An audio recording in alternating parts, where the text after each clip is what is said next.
नमस्कार, मैं विनोद कुमार समीक्षा क्लासेस पर आप लोग का हार्दिक स्वागत करते हैं।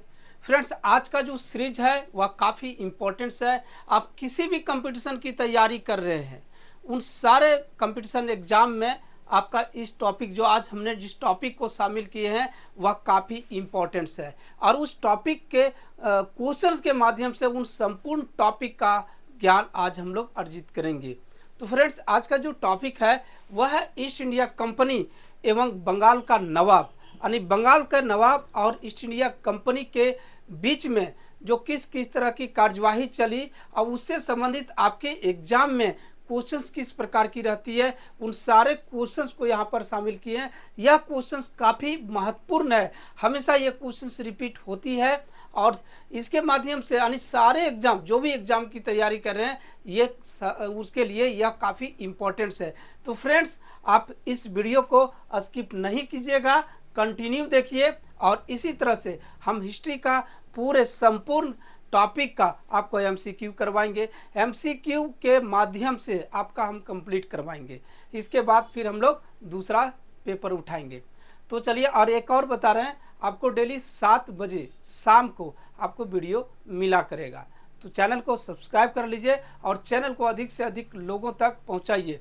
तो चलिए, देर ना करते हुए हम लोग क्वेश्चंस पर ध्यान देते हैं। और ये रहा आपके पास एक क्वेश्चंस है आपको, which one of the following veterans could be seen as laying the formal foundation of the British Raj in India, अर्थात निम्नलिखित में से किस युद्ध से भारत में ब्रिटिश राज की औपचारिक नींव पड़ी। यहाँ पर औपचारिकता की बात किया जा रहा है, मतलब कौन सी युद्ध के बाद ब्रिटिश राज की नींव भारत में पड़ती है।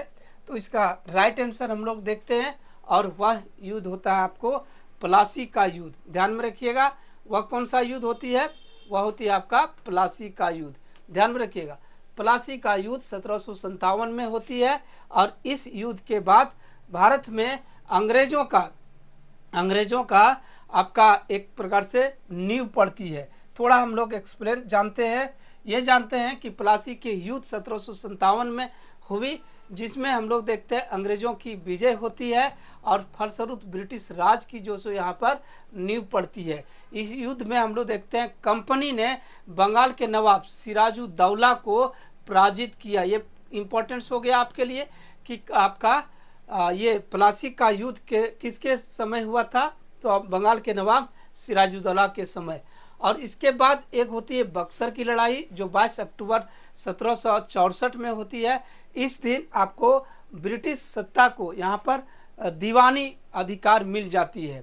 जो हम लोग देखते हैं आपका देखेंगे वह युद्ध बक्सर की युद्ध जो है आपको कंपनी के साथ साथ 3 सहयोगी, जिसमें मीर कासिम हो गया, कौन, मीर कासिम बंगाल के नवाब हो गया, शुजाउद्दौला कौन हो गए, अवध के नवाब, और शाह आलम द्वितीय, इन तीनों की एक संयुक्त सेना वर्सेस आपका कंपनी के सेना के बीच युद्ध होती है, जिसमें कंपनी जीत जाती है। और 64 के बाद 65 में इलाहाबाद संधि होगी और भारत में जो सो अपनी अधिकार अथवा भारत को उपनिवेश बना लेते हैं। चलिए नेक्स्ट क्वेश्चन पर गौर करते हैं हम लोग। क्या है आपका यहाँ पर कुछ स्टेटमेंट है और उस पर विचार करना है, करते हुए आपको आंसर देना है। देखिए यहाँ पर है, emperor Shuja freed East India Company with 4% of general duty against paying 30 lakh annual, यानी शाहजादा सुजा ने ईस्ट इंडिया कंपनी को 4% सीमा शुल्क से आपका 30 लाख के वार्षिक भुगतान के बदले मुक्त व्यापार दिया था। तो ये गलत हो जाएगा क्योंकि 4% पर नहीं था, हम लोग आगे देखेंगे। आपका दूसरा है आपको मुर्शिद कुली खान है, मुर्शिद कुली जफर खान ने कंपनी के दस्तक को आंतरिक व्यापार के लिए प्रयोग न लाए जाने की व्यवस्था दी। बिल्कुल यह हम लोग देखते हैं सही है आपका। फिर ईस्ट इंडिया कंपनी के सेवकों ने भारतीय व्यापारियों को सीमा शुल्क से बचने हेतु दस्तक आपको विक्रय कर दी, तो ये भी सही है, यानी 2 और 3 आपका सेकेंड का सही है। अब हम लोग देखते हैं आपका आंसर क्या होगी। एक्सप्लेन, थोड़ा हम लोग एक्सप्लेन देखते हैं कि ये जो हम लोग परसेंटेज देखते हैं उसके विषय में। तो यहाँ पर देखते हैं बंगाल में सर्वप्रथम 1651 में, बंगाल में सर्वप्रथम 1651 में का बंगाल के सूबेदार शाह शुजा ने एक फरमान जारी किया, एक फरमान जारी किया जिसमें 3000 वार्षिक कर के बदले, ऑप्शंस में क्या था, 4% था वहाँ पर, के बदले बंगाल, बिहार, उड़ीसा में मुक्त व्यापार करने का विशेषाधिकार प्रदान किया था। यानी पूछा जाएगा पहली बार किस नवाब ने दिया था, तो आपको शाह शुजा ने दिया था। कब? 1651 में। बंगाल के नवाब मुर्शिद कुली खान ने कंपनी को निर्देश दिया कि दस्तक का जो प्रयोग है वह कंपनी के अधिकारी अपने निजी व्यापार के लिए न करें, ये आदेश दिया था। फिर मुर्शिद कुली खान है आपका क्या करता है, तो 1704 में बंगाल की राजधानी ढाका से मुर्शिदाबाद ले गया। मोस्ट इम्पोर्टेंस है, पूछा जाएगा बंगाल की राजधानी ढाका से मुर्शिदाबाद किसने ले गया, मुर्शिद कुली खान ने ले गया था, ध्यान में रखिएगा। चलिए नेक्स्ट क्वेश्चन हम लोग देखते हैं। नेक्स्ट क्वेश्चन क्या है आपका, which among the following was the capital of आपको nawab of Bengal in early 18th century, यानी 18वीं सदी के पूर्वार्ध में बंगाल के नवाबों की राजधानी निम्नलिखित में से कहाँ थी। यानी ये हम लोग देखते हैं 18वीं शताब्दी के पहले की बात किया जा रहा है, तो ऑलरेडी हम लोग देखते हैं यह थी आपका मुर्शिदाबाद में थी। कहाँ थी? ये थी आपका मुर्शिदाबाद, ध्यान में रखिएगा। ये मुर्शिदाबाद में ऑलरेडी हम लोग देखें, अभी ढाका से मुर्शिदाबाद स्थानांतरित कर दिया गया था, तो ये ध्यान में रखिएगा 18वीं सदी के पूर्वार्ध में आपको मुर्शिदाबाद में राजधानी थी बंगाल की। चलिए नेक्स्ट हम लोग देखते हैं। नेक्स्ट क्वेश्चन क्या है, नेक्स्ट है आपका, which of the following Nazim of Bengal आपको decreased the amount given the Mughal court in 18th century, अर्थात 18वीं शताब्दी में बंगाल के किस नाजिम ने मुगल दरबार को दिए जाने वाले कर की राशि को कम कर दिया था। देखिए यहाँ पर हम लोग देखते हैं कि जो मुगल राशि को, मुगल को सॉरी, ये आपका जो मुगल दरबार है उसको दिए जाने वाला जो टैक्स था वो कम कर दिया था। तो यह हम लोग कहीं ना कहीं देखेंगे अलीवर्दी खां। अलीवर्दी खां जो है, यह हम लोग देखते हैं कि स्टार्टिंग में अपनी जब सत्ता ग्रहण किया आपको 1740 में, तो उस समय जो सो एक बार टैक्स दिया था, बाकी में ये टैक्स ही नहीं देता था। तो ये हम लोग देखते हैं अलीवर्दी खान है। थोड़ा एक्सप्लेन हम लोग देख लेते हैं। 1740 में बंगाल के नवाब बनने के बाद अलीवर्दी खान ने 16 वर्षों के शासन में उसने आपको मुगल बादशाह को राजस्व नहीं भेजा, यानी राजस्व ही कम कर दिया। समझ रहे हैं, स्टार्टिंग में सिर्फ अपनी मान्यता दिलाने के लिए उस समय दिया था, बाकी बाद में ये टैक्स नहीं दिया।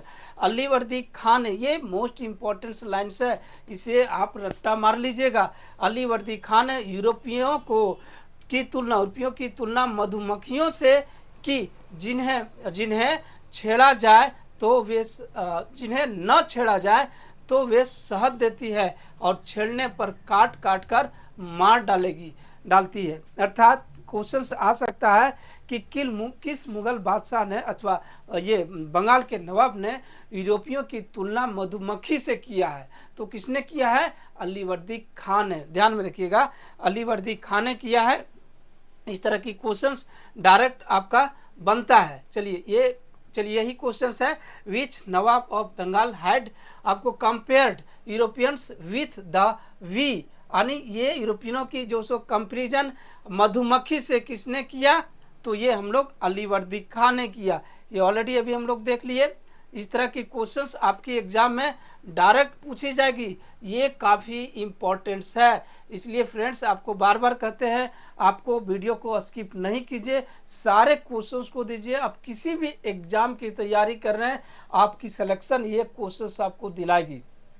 चलिए नेक्स्ट हम लोग बात करते हैं। नेक्स्ट क्वेश्चन क्या है, यहाँ पर है आपका 1765 में ब्रिटिश द्वारा की गई कलकत्ता की किलेबंदी को बंगाल के नवाब सिराजुद्दौला ने क्या माना।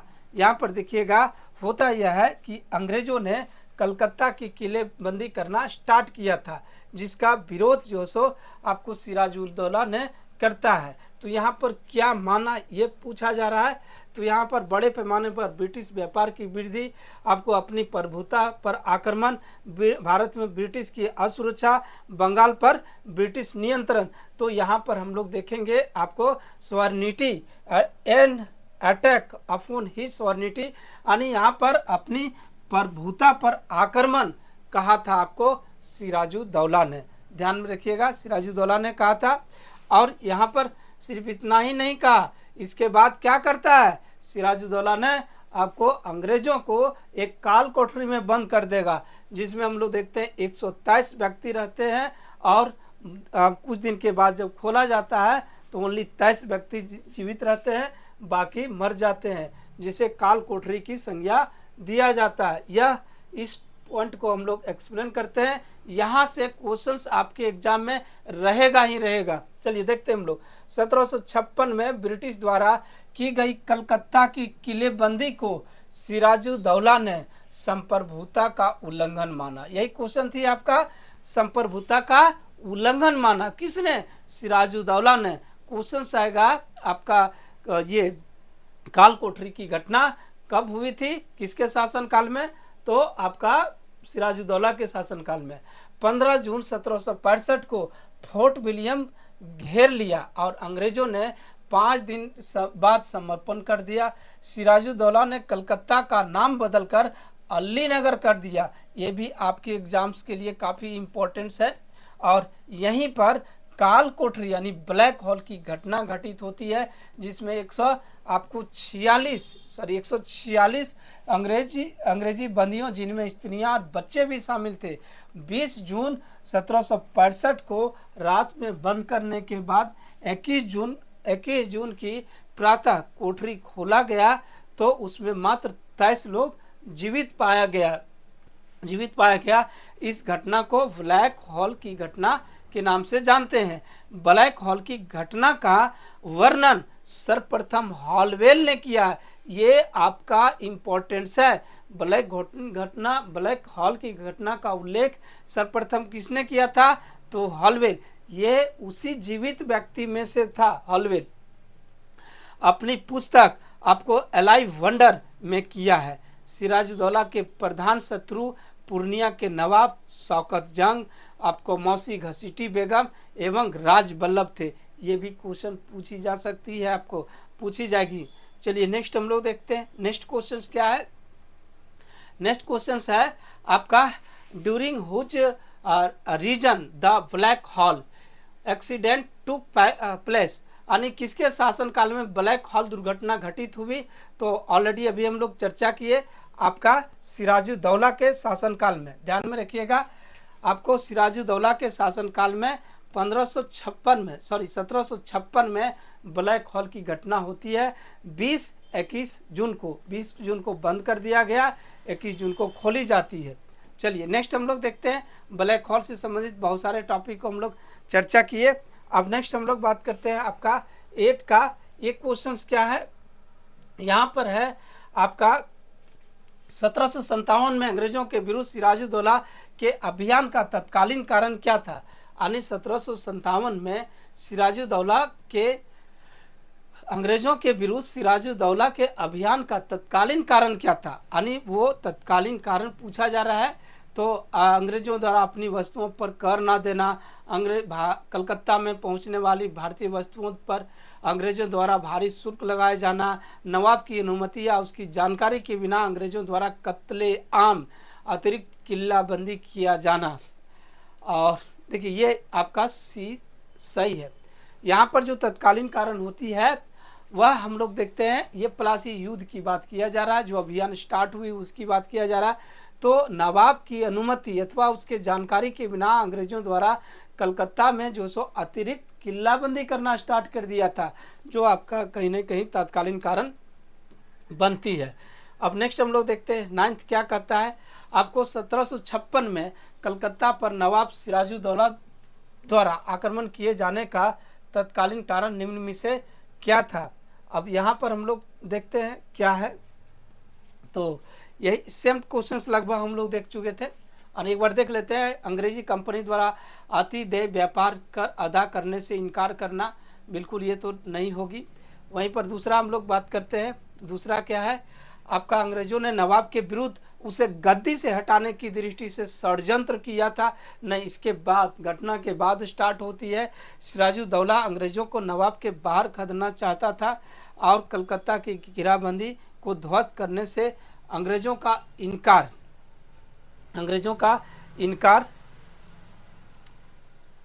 एक सेकंड, इनकार, ये आपका डी राइट आंसर होगी। चलिए नेक्स्ट हम लोग देखते हैं, नेक्स्ट क्या है आपको, राजबल्लभ घसीटी बेगम शौकत जंग निम्नलिखित के प्रधान शत्रु थे।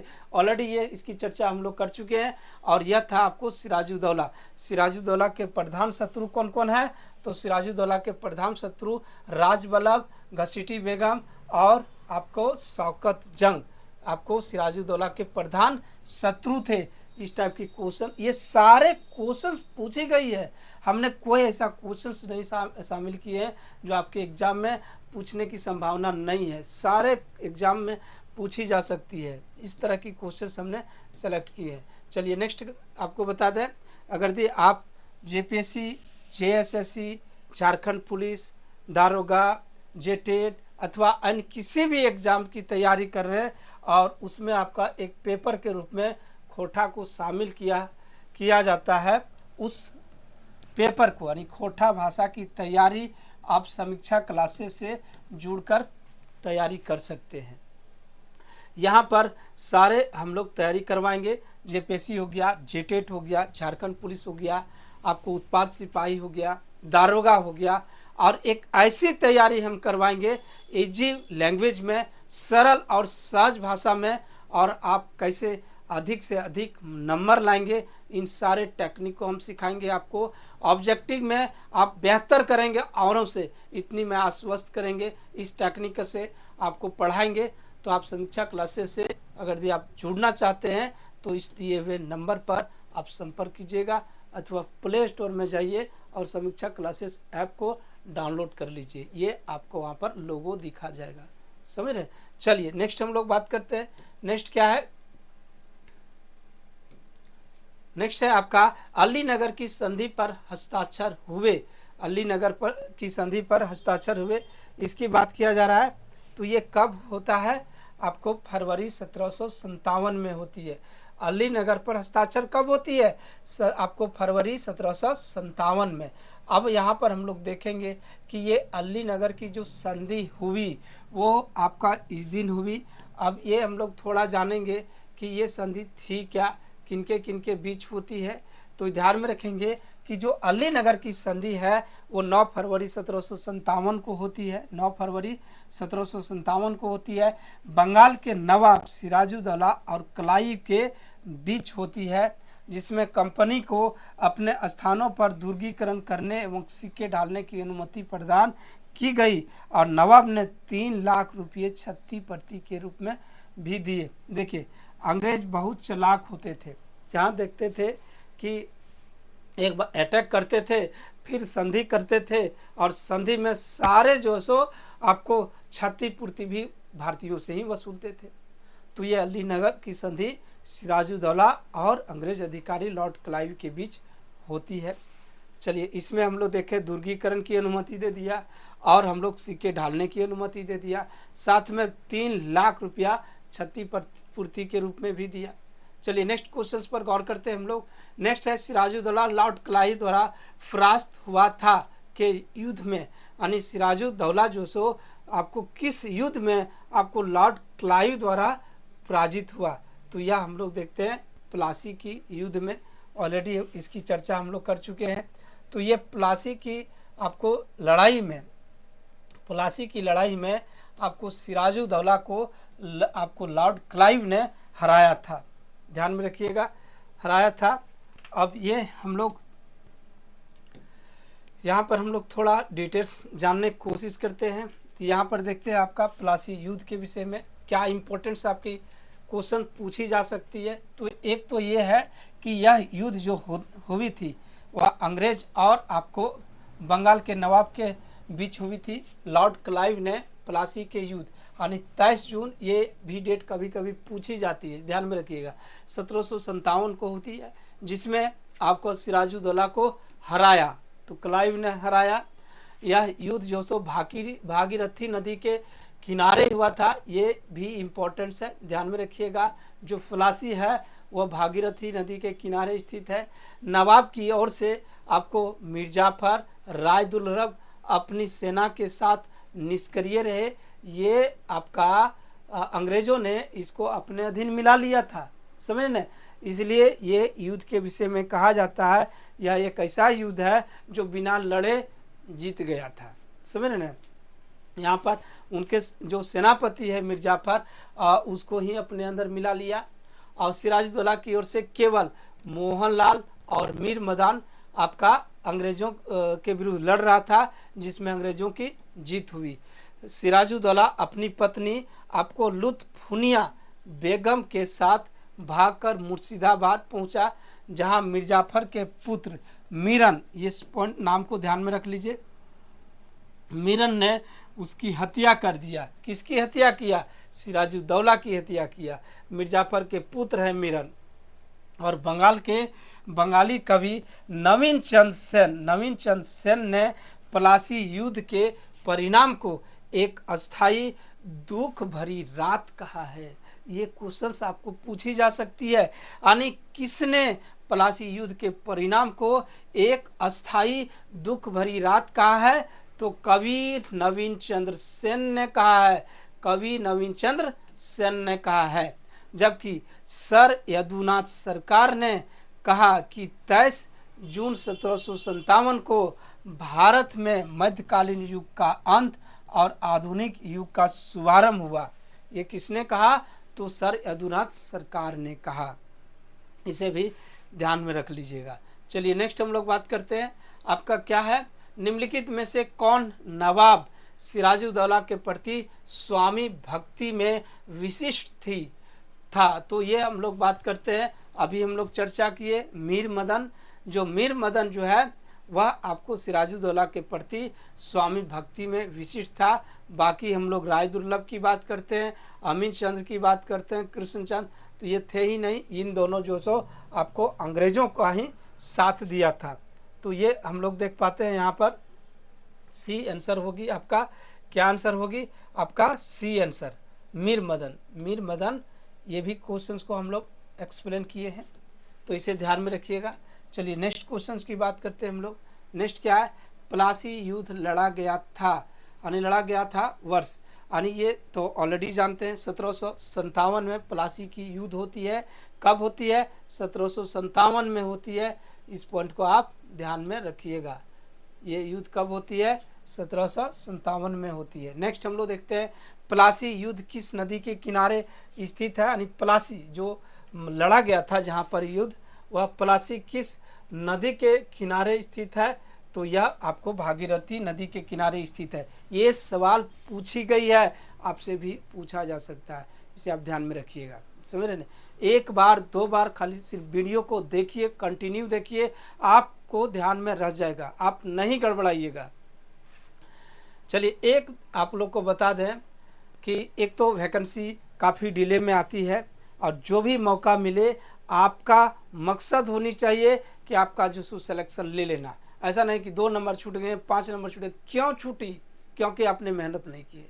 तो आप बेहतर से मेहनत करने की कोशिश कीजिए, अपनी गलतियां का खुद जो है सो एनालिसिस कीजिए और सुधारिए उसको। चलिए यहाँ पर देखते हैं हम लोग प्लासी युद्ध मैदान कहाँ स्थित है। तो प्लासी युद्ध मैदान आपको बिहार में स्थित है, ध्यान में रखेंगे। आपको सॉरी, ये पश्चिम बंगाल, सॉरी बिहार नहीं है, ये कहाँ है? आपको बक्सर आपको बिहार में मिलेगा, आपको पश्चिम बंगाल में स्थित है, इसे ध्यान में रखिएगा। कहाँ प्लासी स्थित है? तो आपका पश्चिम बंगाल में स्थित है। चलिए नेक्स्ट हम लोग देखते हैं प्लासी युद्ध में ब्रिटिश विजय का प्रमुख प्रतिफल क्या था। यानी यहाँ पर हम लोग देखते हैं कि प्लासी युद्ध में आपका जो अंग्रेज विजय हुआ उसका प्रमुख प्रतिफल क्या था। तो यहाँ पर हम लोग बात करते हैं प्रतिफल का। तो देखिए आपका बंगाल में ब्रिटिश सत्ता की स्थापना बिल्कुल नहीं, क्योंकि स्थापना 1765 में होती है, 64 बक्सर की बात होती है। आपको बंगाल के नवाब पर ब्रिटिश प्रभाव में वृद्धि, ईस्ट इंडिया कंपनी द्वारा 24 परगना का अधिग्रहण, क्लाइव की बंगाल के गवर्नर के रूप में नियुक्त होना, नहीं, ये भी गलत हो जाएगा, ये भी गलत हो जाएगा। राइट आंसर बी है। बी में होता है कि बंगाल के नवाब पर ब्रिटिश प्रभाव में वृद्धि। यहाँ पर देखिए, अगर दी ये चाहता तो इस समय आपको अंग्रेज जो सो पूरी तरह से सत्ता पर नियंत्रण कर सकता था, लेकिन नहीं करता है यहाँ पर, तो एक वृद्धि होती है।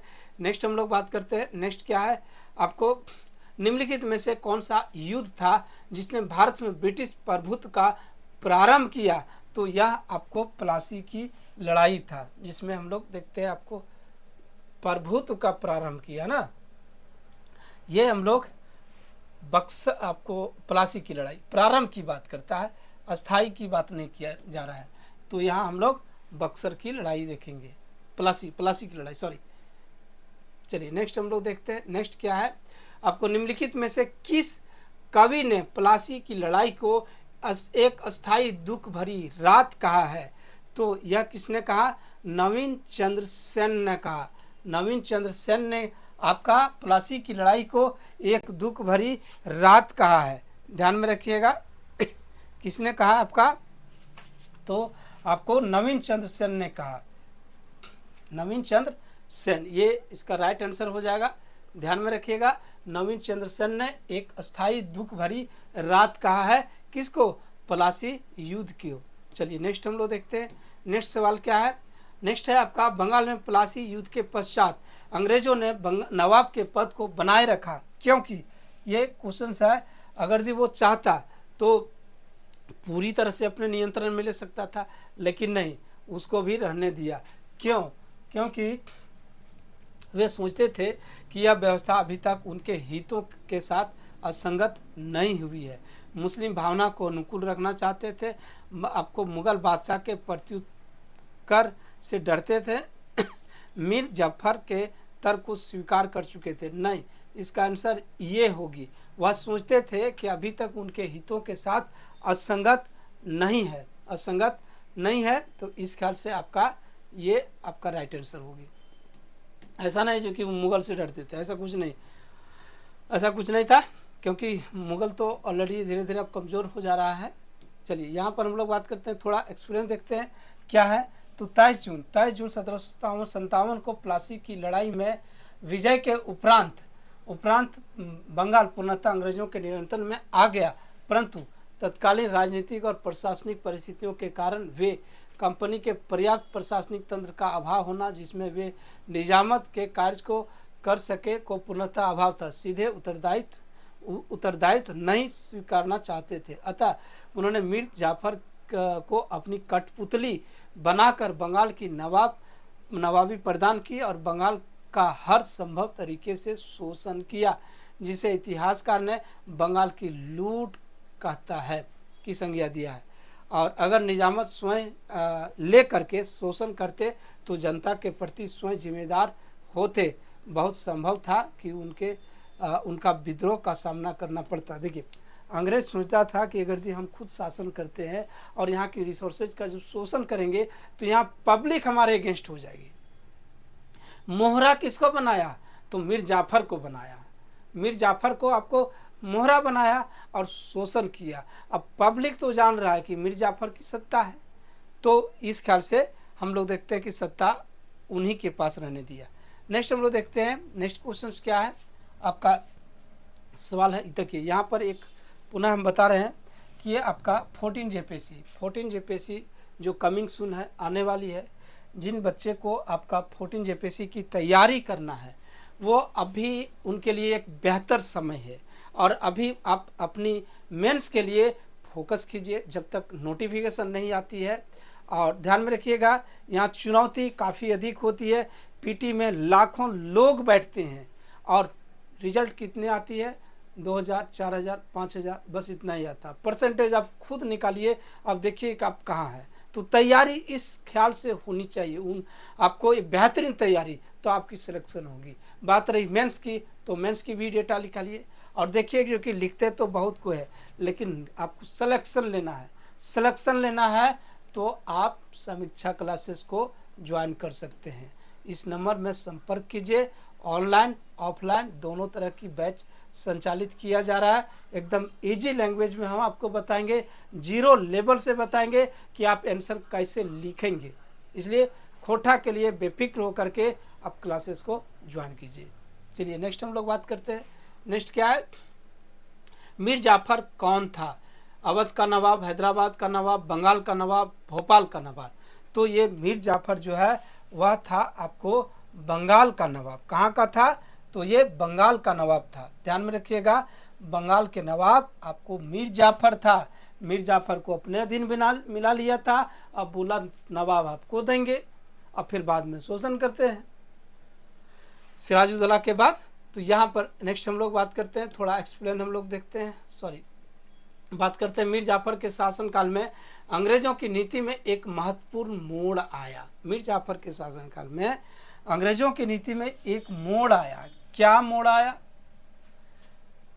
पहला, श्रेय आपका नवाब के अधिकारों का समाप्त करना, एक गुट के विरुद्ध दूसरे को लड़ाना, बंगाल में हिंदू अधिकारियों का संरक्षण और अंग्रेजों के सहयोगियों का संरक्षण। तो एक क्वेश्चन हम लोग देखते हैं। तो यहाँ पर हम लोग बात करते हैं कि धीरे धीरे अंग्रेज नवाब के अधिकारों को समाप्त करना, ये अंग्रेजों की नीति में एक मोड़ आया। उनको लगने लगा कि अब जो सो उसको कठपुतली तो हम बनाए लिए, धीरे धीरे इसी कठपुतली की तरह ले जाएंगे और नवाब को हमेशा के लिए समाप्त कर देंगे, और अंततः ऐसा ही होता है। चलिए नेक्स्ट हम लोग बात करते हैं।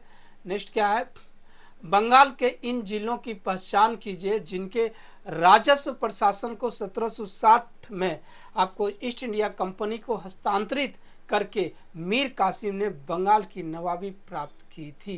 यानी यहाँ पर हम लोग देखेंगे जो मीर कासिम है, मीर कासिम के बीच संधि होगी, और संधि में हम लोग देखते हैं आपको कुछ क्षेत्र दिया जाएगा, और वह था आपका वर्धमान, मिदनापुर, चटगांव की आपको दे देता है।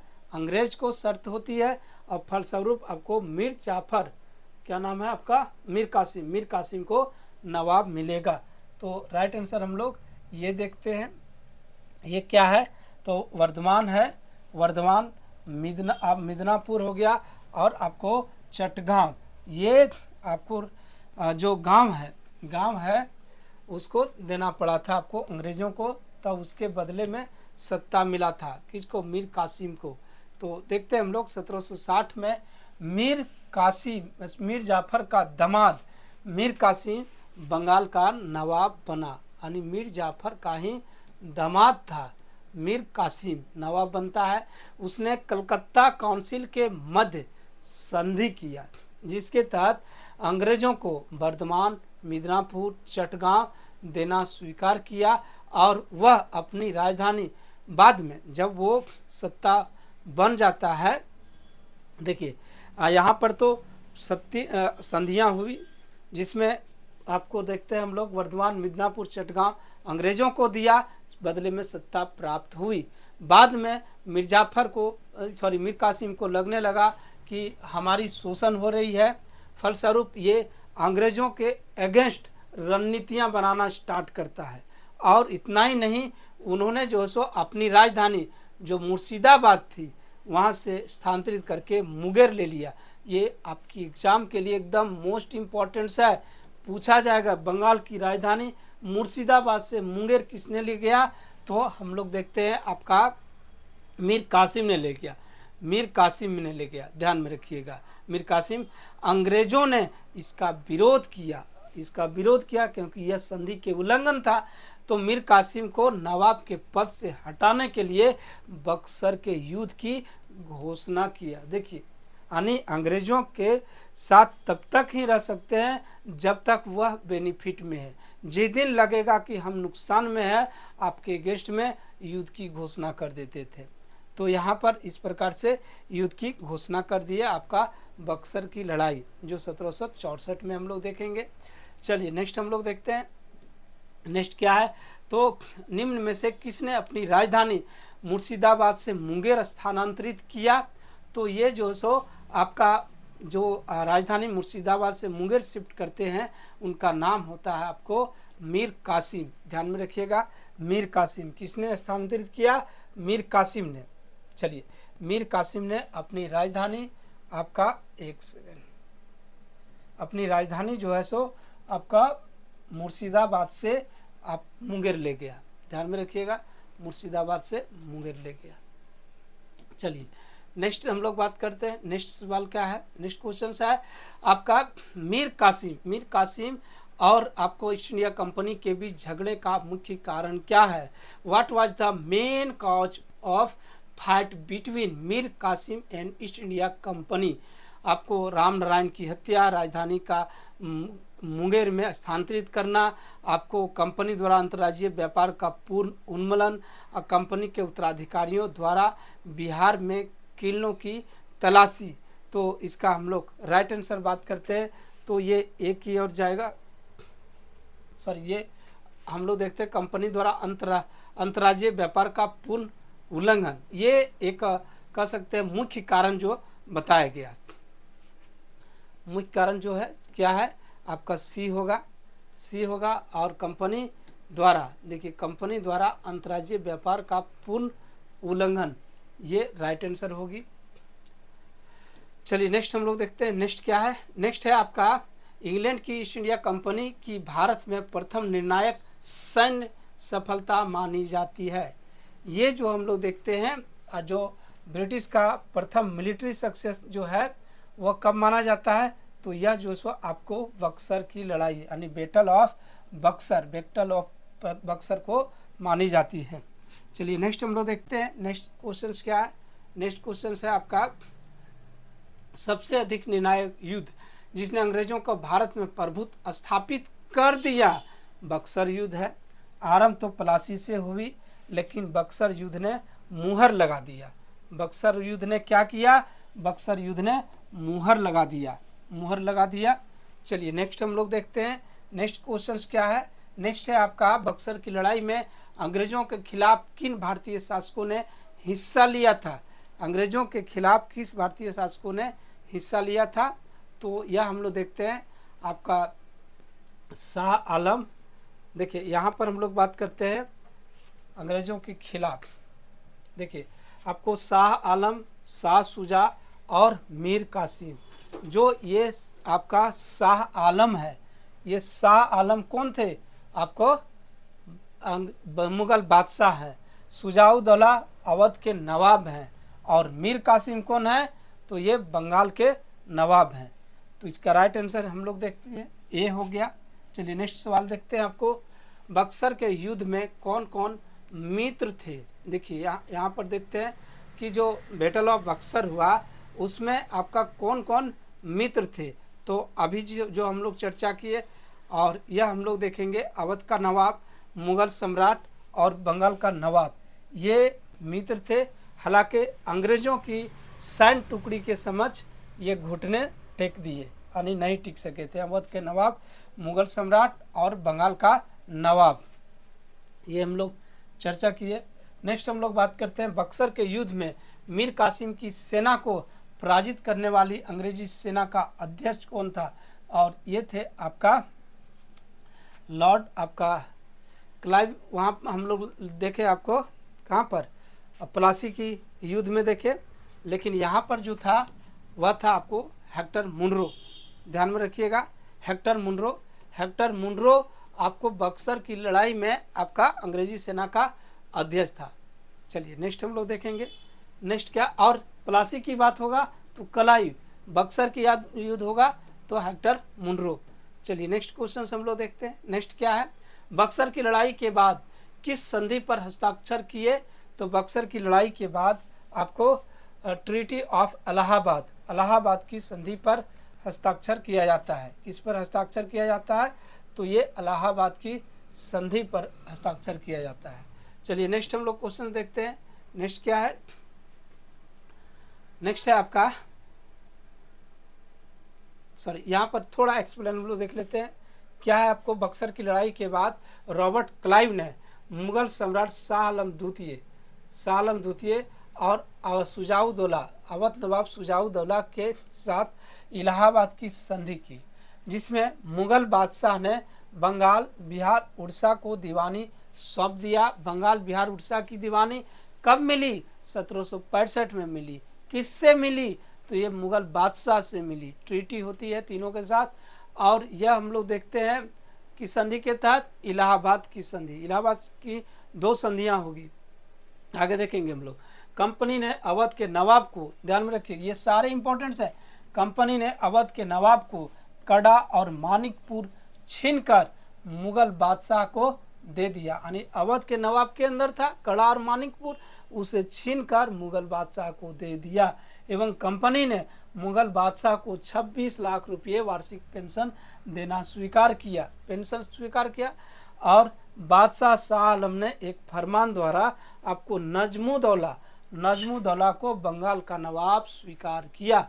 बाद में युद्ध के बाद एक कठपुतली नाम मात्र के कहा जाए, आपको नजमुद्दौला को नवाब के रूप में स्वीकार करते हैं। हालांकि दीवानी अधिकार अंग्रेजों के पास आ गया था। नेक्स्ट हम लोग बात करते हैं, निम्नलिखित कथनों पर विचार कीजिए।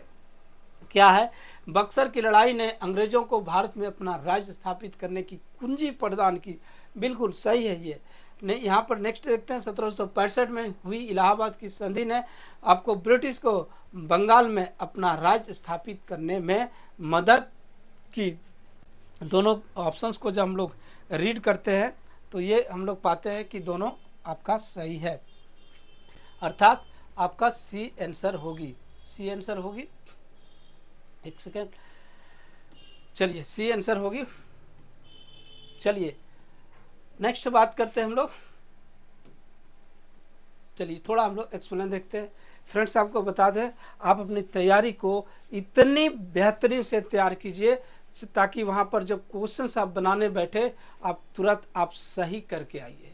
क्योंकि आप कितने मेहनत करते हैं, आप मेहनत इतना बेहतर से कीजिए कि आप सिलेक्शन ले लीजिए।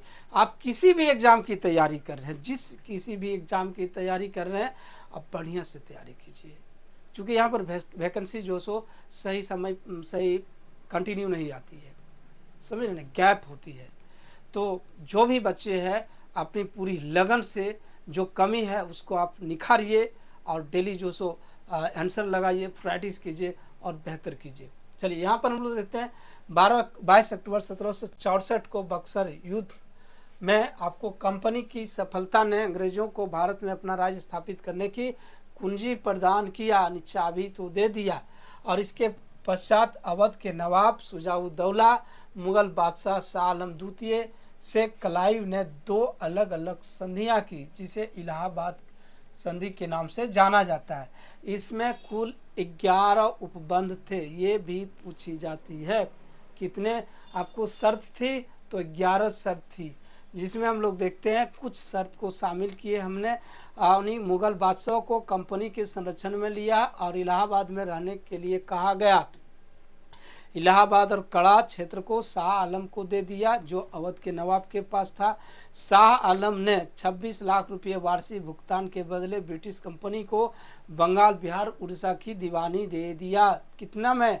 26 लाख में आपको 26 लाख रुपया देंगे। टैक्स हम लगाएंगे, कैसे वसूलेंगे ये हम जानेंगे। कंपनी को उत्तरी सरकार यानी हैदराबाद का उत्तरी क्षेत्र की जागीरदारी प्रदान की हो गई। इस प्रकार संधि के तहत मुगल बादशाह रबड़ की मुहर, मुगल बादशाह जो सो एक स्टैंप रबड़ हो गया और कंपनी का पेंशनर बन गया। ध्यान में रखिएगा, कंपनी ने नजमुद्दौला को बंगाल का नवाब बना दिया और मोहम्मद रजा खां को मुर्शिदाबाद का और राजा सिदाब राय को आपको बिहार का उप दीवान बनाया गया। तो इलाहाबाद संधि के बाद नवाब कौन बना? नजमुद्दौला बना। और आपका मुर्शिदाबाद के आपका उप दीवान कौन बना? मोहम्मद रजा बना। और रजा खां और बिहार के जो उप दीवान कौन बना? तो आपका राजा सिताब राय। ध्यान में रखिएगा, राजा सिताब राय। चलिए नेक्स्ट हम लोग देखते हैं, नेक्स्ट क्वेश्चन क्या है। नेक्स्ट है आपका, निम्नलिखित में से कौन सा एक कथन अगस्त 1765 में संपादित इलाहाबाद की संधि के विषय में असत्य है। असत्य को हम लोग को ढूंढना है। अब देखते हैं हम लोग 11 उपबंध थे, बिल्कुल थे, अभी हम लोग देखे थे। मुगल सम्राट शाह आलम द्वारा बंगाल बिहार उड़ीसा की दीवानी दिया, बिल्कुल यह भी सही है। इस संधि द्वारा कड़ा इलाहाबाद को छोड़कर संपूर्ण अवध सुजाउद्दौला को दे दिया, बिल्कुल ये दे दिया। किनको? शाह आलम को दे दिया। युद्ध के हर्जाने के रूप में सुजाउद्दौला संधि निष्पादन के तहत तत्कालीन आपको 50 लाख रुपये एक किस रूप में अंग्रेजों को देना सहमत हुआ? बिल्कुल नहीं, ये गलत है। चलिए नेक्स्ट हम लोग बात करते हैं, ये गलत है। नेक्स्ट हम लोग देखते हैं आपको किस गवर्नर जनरल के कार्यकाल में ईस्ट इंडिया कंपनी को शहंशाह शाह आलम द्वारा बंगाल बिहार उड़ीसा में दीवानी अधिकार दिए? तो यह दिए आपका किस गवर्नर जनरल के कार्यकाल में? तो ये गवर्नर जनरल आपको लॉर्ड क्लाइव ही होगी, लॉर्ड क्लाइव। चलिए ये लॉर्ड क्लाइव के समय दिया था। चलिए यहाँ पर बात कर रहे हैं हम लोग, लॉर्ड क्लाइव राइट आंसर होगा। चलिए नेक्स्ट हम लोग देखते हैं। नेक्स्ट हम लोग बात करेंगे आपका क्या है, अंग्रेजी ईस्ट इंडिया कंपनी को बंगाल बिहार उड़ीसा की दीवानी का अनुदान 1765 में किसके साथ हुई संधि द्वारा प्राप्त होती है? तो यह शाह आलम द्वितीय के बीच संधि होने के बाद प्राप्त होती है। शाह आलम द्वितीय, ध्यान में रखिएगा, राइट आंसर ये होगी आपका शाह आलम द्वितीय। ये कौन थे? ये थे आपका मुगल बादशाह, ध्यान में रखिएगा, मुगल बादशाह थे आपका। चलिए नेक्स्ट हम लोग बात करेंगे। नेक्स्ट क्या है आपका, सम्राट शाह आलम द्वितीय ने ईस्ट इंडिया कंपनी को बंगाल बिहार और उड़ीसा की दीवानी प्रदान की। तो ये 12 अगस्त 1765 को होती है। द्वितीय संधि जो होती है वह होती है 12 अगस्त 1765। ध्यान में रखिएगा, ये डेट को ध्यान में रखिएगा।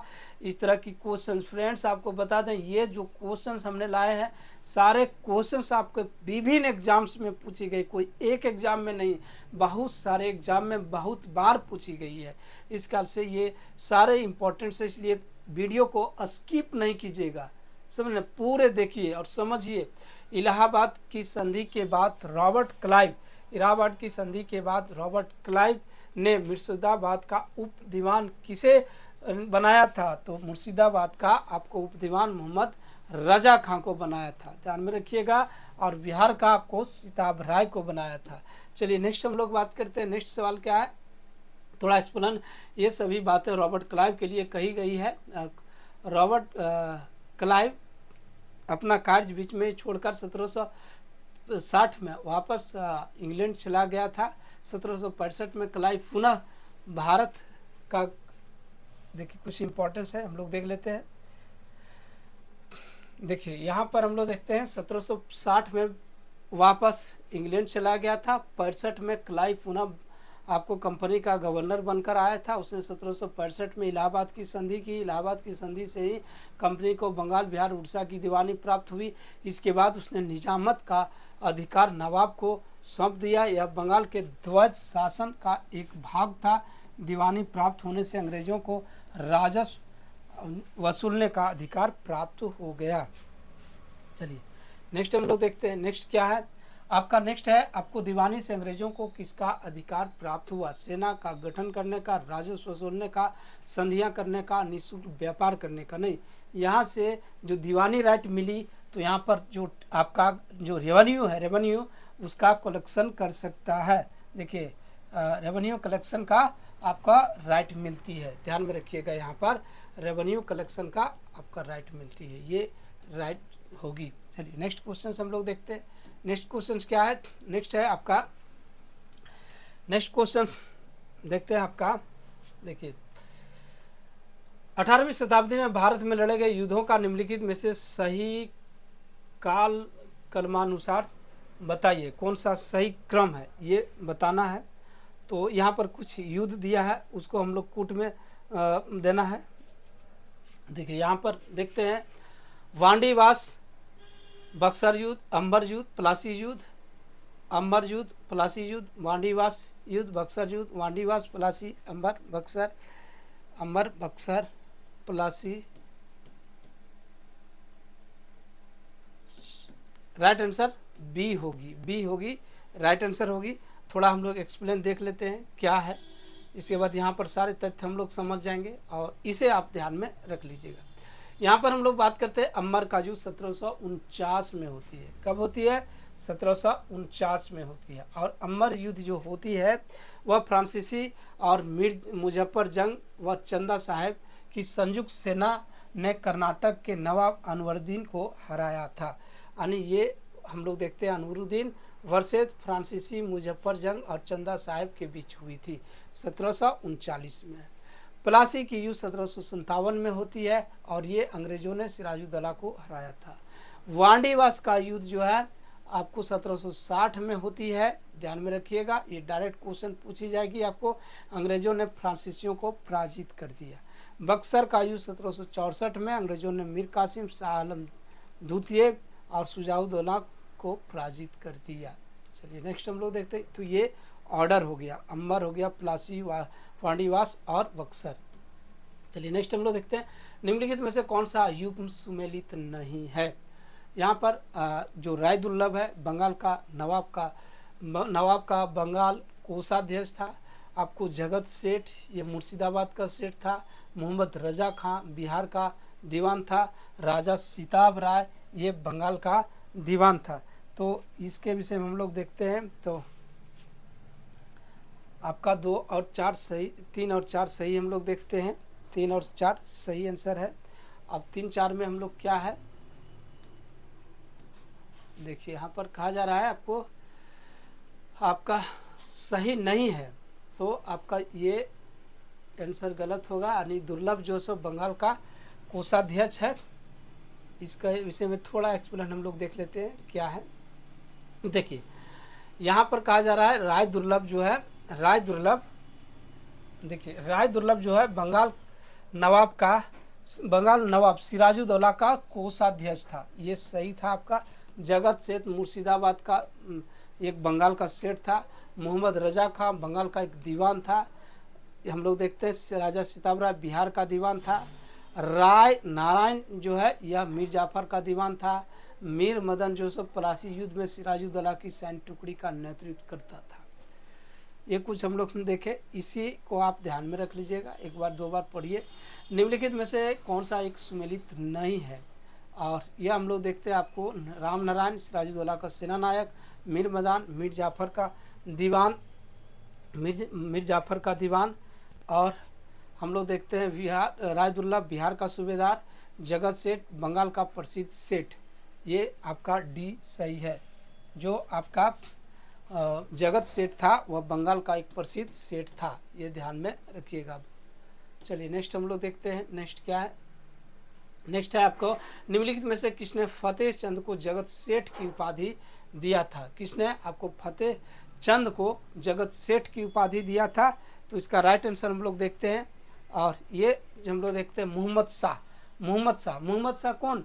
तो ये मुगल बादशाह ऑलरेडी यहाँ पर हम लोग चर्चा किया हुआ है। देखिए मोहम्मद शाह ने आपको फतेह जंग को फतेह चंद को आपको जगत सेठ की उपाधि दिया था।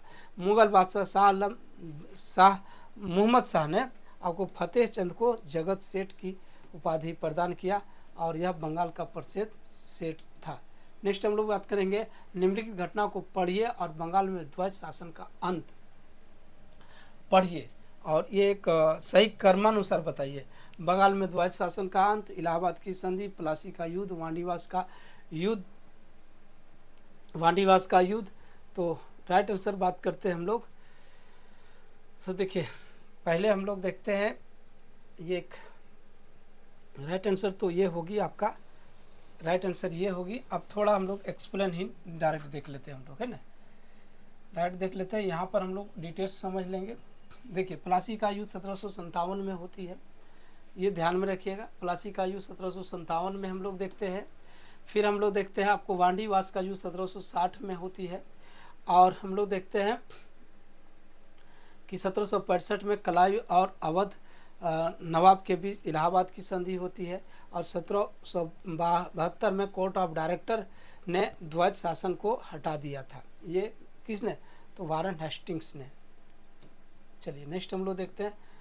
और नेक्स्ट हम लोग देखते हैं निम्नलिखित में से घटनाओं को काल क्रमानुसार लिखिए और नीचे दिए कूट को आधार पर सही चुनिए। जैसे हम लोग देखते हैं काल कोठरी,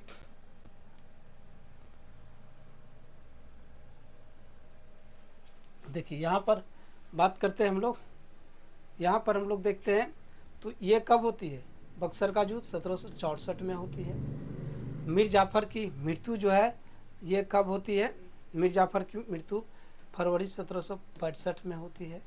फिर हम लोग देखते हैं आपका इलाहाबाद की संधि, तो ये हम लोग 12 अगस्त को देखते हैं और ये भी 1765 में हम लोग देखें।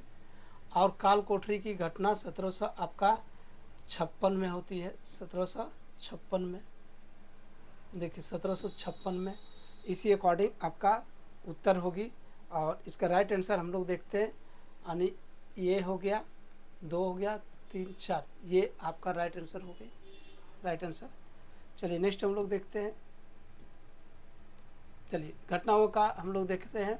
इस प्रकार है, उसी को जो हम लोग चर्चा किए, यानी काल कोठरी की घटना आपको 20 जून 1765 को होती है। बक्सर की लड़ाई 22 अक्टूबर 1764 को होती है।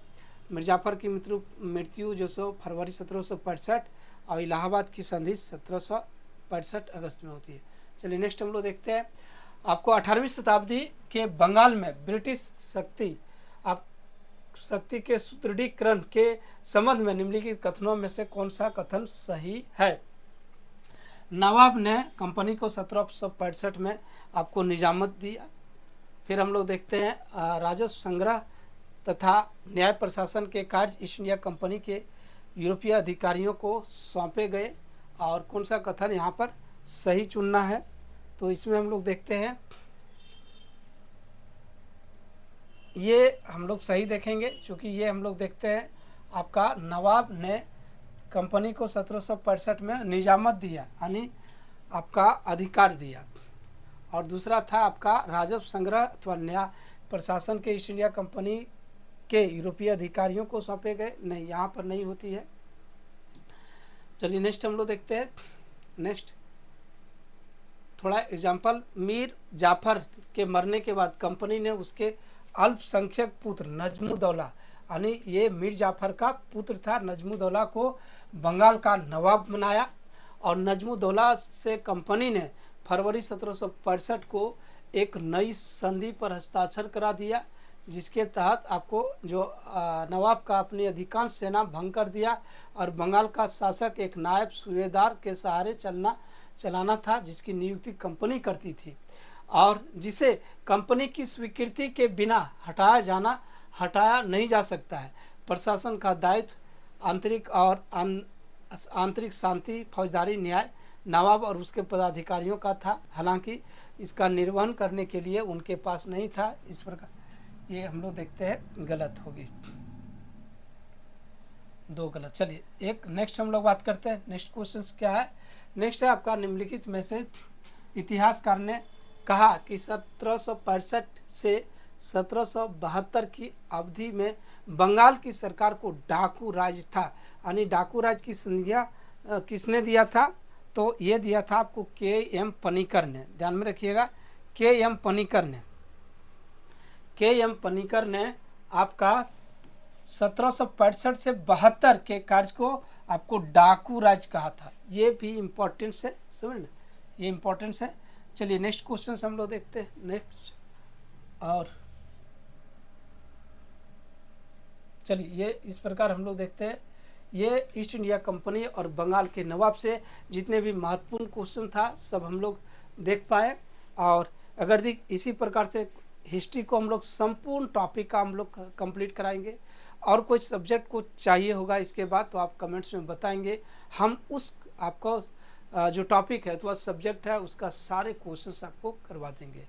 तो चलिए आप इस वीडियो को अधिक से अधिक लोगों तक शेयर कीजिए और चैनल को सब्सक्राइब कर दीजिएगा। जय हिंद, नमस्कार।